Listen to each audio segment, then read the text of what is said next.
They say anger is the biggest enemy that anybody can have. కోపం వల్ల కోపం వచ్చిన వాళ్ళకన్నా వాళ్ళ పక్కన చుట్టుపక్కల ఉన్నవాళ్ళు ఎక్కువ ఇబ్బంది పడుతుంటారు. అసలు ఈ కోపం అనేది ఏంటి? కోపం వచ్చినప్పుడు there is a deep rooted impactful emotion inside. For example, మీరు ఎవరికో ఒక పని చెప్పారు, వాళ్ళు చేయలేదు, మీకు కోపం వచ్చింది.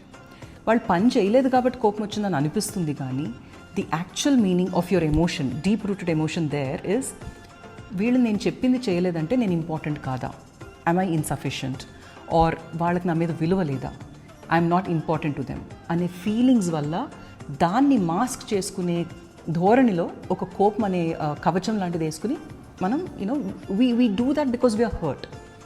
చిన్నపిల్లలు తీసుకున్నా కూడా సపోజ్ ఒక బొమ్మ ఇవ్వకపోతే పిల్లలు బాధపడతారు, కోపపడతారు, అల్లరి చేస్తారు. అది ఎందుకు వస్తుంది?